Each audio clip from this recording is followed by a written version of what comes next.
Hello, and thank you for joining us for tonight's clinical case review using the Metabolic Code Report. We have Jim Laval with us this evening. I am Libby Bricker, your moderator. We will be recording the session to post to the blog. I will have that posted within 24 to 48 hours of tonight's meeting, and without any further delay, I will hand over the presentation to Jim.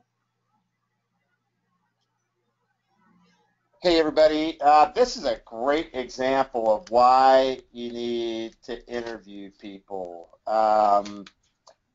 This is actually a doc, actually a chiropractic doc that had a really big successful practice. So he's, 76 inches tall, weighs 250. He reports his blood pressure at 128/82, but when I took it at the office, it was 152/104. And then he did admit to that he chronically had high blood pressure. His big reason he came in was for weight loss. He's had some short-term memory loss. His energy's down. He says he gets white coat syndrome, and that's why his blood pressure was up that high. Every time he tried to use a diet, he would feel like he would lose energy, and then he would go and he would snack on something in order to get through his days when he was working on patients. So he'd crave salty foods, overeat before bed at night to try to help him go to sleep because he knew that it would mess with his blood sugar. That's a great way to medicate, right? All he needed to do that on top of that was drink some alcohol. His big thing is that he medicates with food. He is overweight, blood pressure's high, under stress, and let's see what happens when we look at his questionnaire, and then we'll look at his labs. So the questionnaire, if you look, he exercises regularly, so that's a positive, right? Bunch of no's, other than he gets tired after eating a big meal and he's more than 20 pounds overweight. So right away, probably insulin resistant, craves salt and comfort foods late in the afternoon, probably under stress, eating more sweets than he should, getting energy crashes. And then, well, that was it. But those three things alone, you think about it, he doesn't like to complain much. Oh, there he goes. Nope, that was it. So he's not a complainer. But even with what he answered, those three symptoms tell me that he's got some significant issues. Now, I'm just going to tell you real quick. He sent me a picture of his blood pressure readings. He's consistently now 125/75. So, and then I'll tell you what we did to do it, of course. But let's take a look at his report. Let's see what shows up.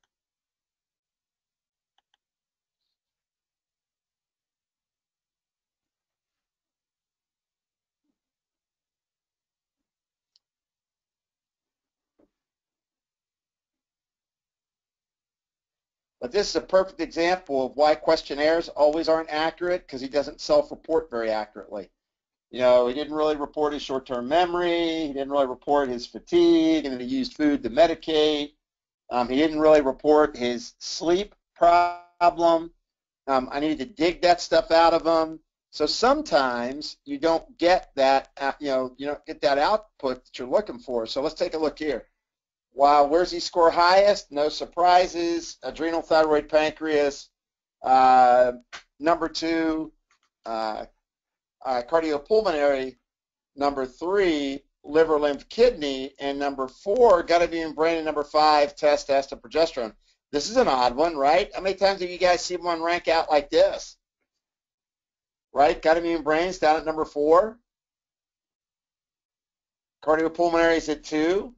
That's significant. So let's take a look at his labs. Let's see what it says. And then here we go with his indexes for health. Really, I mean, his overall raw score, is it like 395, was it? Yeah, 395. So he's not in poor health. I mean, This guy actually takes care of himself and does the right thing and eats pretty good food. It's just that the stress is triggering sleep problems and sugar cravings, and he's dysglycemic because of it. So as you look on here, you can see that his glucose balance is really out. He isn't detoxifying well, and he's got a lot of inflammation showing up. So let's find out, what those labs are. If you look here, his pH is acidic, his DHEA pool's trending really low, and his cortisol is actually trending low. So he's been under stress for a while. Had a huge practice in Beverly Hills, real high stress, moved down to Laguna Beach, tried to work like, 5 half days or 4 half days a week, basically, like 9 to 2 or 2 to 7, and it's still beating him up. Let's look at his thyroid. His thyroid hormone, his T3 total isn't all that great, but his free T3 is good, and his free T4 is good, but his totals are kind of on the low end. Maybe we ought to think about maybe trying to build that up over time, but really, when you look at this, not anything really drastic. Now let's look at his blood sugar. Wow, look at those triglycerides. His triglycerides are at 308. Now, obviously, that put a lot of weight on cardiopulmonary, too, even though that's sitting in the pancreas stack. That weighs in the cardiopulmonary neurovascular side as well. So he's got a lot of markers that are off kilter here. His HDLs are just a little low. His glucose is trending high. His hemoglobin A1C it's okay. It's not great, but it's good. His insulin for fasting is high. So, an 8.1, you'd like to see that under 5. So, you see where basically stress and blood sugar have taken their toll, and the fact that he's eating sweets. He even said, if I don't have something starchy, at my practice, if I start to feel my energy go down, I don't feel like I'm giving as good a job doing the body work that I do. And he didn't realize that it was because his body was inefficient in making energy. It was what the problem was. And if you look at gut, his monocytes are up a little bit, but and his eosinophils are up a little bit. So we did put him on a pretty much an elimination diet, and his vitamin D was low. So his vitamin D is trending low. And then let's look at cardiopulmonary. His CO2 is trending high. His systolic is just slightly high. His pulse was good. But what really got him was that triglyceride number. That's what really pushed these values. And then if you look here, his platelets are kind of a little borderline low. And his creatinine's trending up a little, and his GFR is trending down a little. So, he's got a sweet tooth to wow. He's 40 pounds overweight. His kidneys are taking a little punishment. Look there, they're not terrible, but look at his uric acid. So his uric acid's elevated. So in the presence of his GFR going down, his pH being acidic, and his uric acid being elevated, that's presenting a lot of points actually for the detox. That's why detox came in over even above gut immune brain, because this is like an immediate need. And then of course his testosterone is not good, but we got to get him to sleep, right? He's not sleeping, he's under stress, he's insulin resistant. So you may give him something like Uricoma or Restore T, or you might want to choose to wait. It's like kind of one of those things where you could call it either way. Let's see what his questionnaire came up as. Mainly cardiopulmonary, then symptoms of adrenal, thyroid, pancreas, and then really no other symptoms to speak of.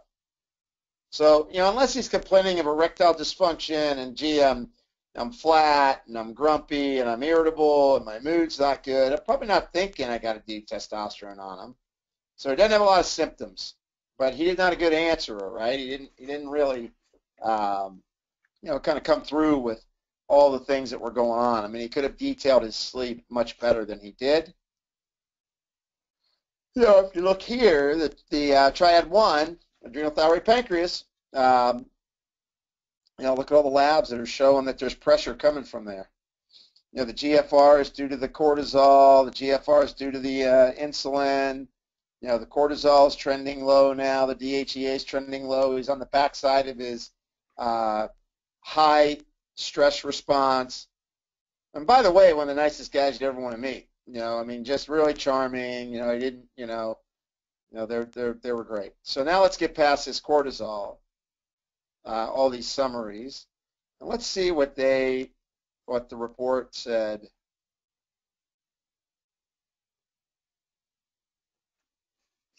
So if you look at triad 1, his cortisol is low, and he's complaining of not having enough energy, and he's not thinking as clearly. He doesn't have any history of infections or anything that he knows of. So he's just his cortisol. He's hypocortisol, and we got to reset his cortisol in the morning, so that and then allow his melatonin to kick in at night. So when you look at this, it's adrenal, some DHEA, something for blood sugar, chromium with the triindohelin, which works on triglycerides. Renipat is for the kidneys, and you could decide what you wanted to do with them. Let me tell you what I did with them. Let me pull out, because he's feeling dramatically better. In fact, I'll even, here, before we get started on that,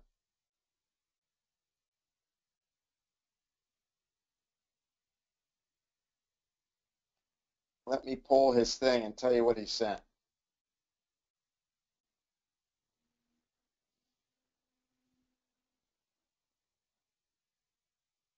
Yeah, 126/81 with a 67 pulse. That was his blood pressure after 4 weeks. Just said, haven't felt this good in years. So pretty straightforward. So what did we do to correct all of these disturbances? We gave him Glutreg 4. That is basically alpha-lipoic acid and chromium and PQQ. But it's equivalent if you gave chromium and you gave Wellness Essential Pack, really. The next thing we gave him was Restore T. The reason I gave him Restore T wasn't because I thought his testosterone was so horrible, but it has adaptogens in it, and I knew it would work to help out his adrenal axis and kind of modulating his cortisol. Then I gave him Renipat D. And I gave him the Renipat D because his uric acid was out of line, his pH was acidic, and his creatinine was trending. So I did want to protect his kidneys. And then I gave him theanine, which here we're recommending Still Point. You could do Still Point or theanine, either one. I just chose theanine on him because I wanted to make sure he could stay focused during his work day, and so that's a little better at that. And then the last thing I gave him was slow wave alpha, basically a sleeping, a melatonin with phenyl-GABA, and that's it. That's all I gave him. It characterized these 5 triads perfectly, so I gave him those pieces to the puzzle, and then we changed his diet. And I mean, we could have gave him adrenal right off the bat, but he wasn't sleeping. So as soon as I got him sleeping, he reported within a week of feeling dramatically better. So, I chose to not give him adrenal support, even though I could have jacked him up a little bit and got him feeling a little better right away. But the whole purpose of this was I wanted to do something simple. So 5 products, and he's feeling markedly better. He's dropped weight, so it can work. So but what I used was this report as my beachhead. So I want to do something for his adaptogen. Now he already had some vitamin D, so that's why I didn't give him D. Coratrim would be to lower triglycerides along with the the triendahelin, but instead he was already on aged garlic extract. He had just been out of it. So we cut his sugars down. His cravings went away. He started to sleep through the night. We got him on aged garlic. He was he was also already taking magnesium. He was also already taking a fish oil. So those and a vitamin D, if I remember right. So he was kind of taking a baseline of some nutrients, but he just wasn't picking the right ones for him, and he continued to feel bad. So that's really it. So he was already on some of this stuff, and I just kind of filled in the blanks where the areas looked the most broke to me, and as I said, 4 weeks later, it was 12/23 when I saw him. He's already sent me, weekly notes of how much better he feels and how his blood pressure's dropped, and he's sleeping through the night, and he's not craving foods, and he has energy to go through his whole day. And I didn't have to give him any adrenal yet. But I brought this guy up because he's this nuanced patient, right? Like, if I'd have gave him Triad 1, all brown, adrenal cortex, Adricet, DHEA, chromium, and magnesium, and then because he didn't report sleep in the questionnaire, so nothing came up. But if he had reported sleep in the questionnaire and melatonin was there, I would have said yeah. And then the choice becomes, do you give triendahelin, which is a bergamot artichoke combination, or not? I chose to hold on that. And then I chose to use theanine instead of Still Point, which Still Point's just a beautiful Relora plus Evodia combination. And that's it. That's this case. 1 week, started feeling better. 4 weeks out now, almost. He's just telling me how much better he feels, and he's actually starting to fill my office with referrals. It's only been like 3 weeks, so getting 5 referrals from him. It's only been 3 weeks. He's so that's the kind of thing that can happen, and when we kept it simple for him. So that's it. That's our case. 20 minutes, easy.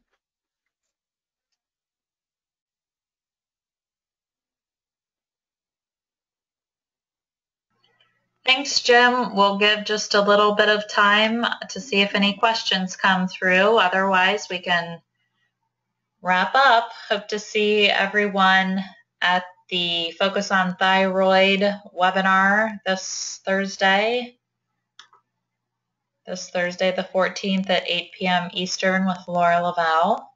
Just want to remind everyone of that.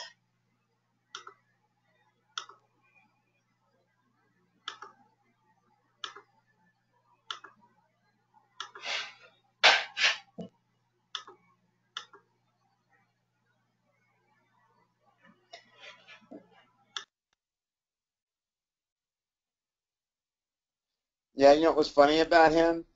He sent me a note and said, I am feeling really good. Thanks so much. I need more of everything. I mean, he is feeling so good. He's ordering his products. He's already kind of burned through 1 set. He's already on to his second.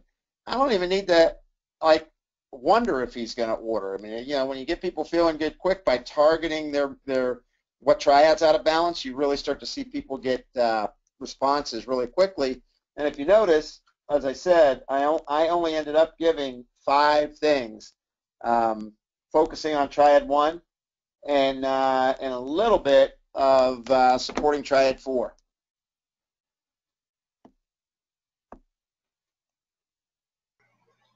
Okay, great case. I don't see questions coming through, so thanks so much, Jim, for being with us and all those that attended tonight. Thank you.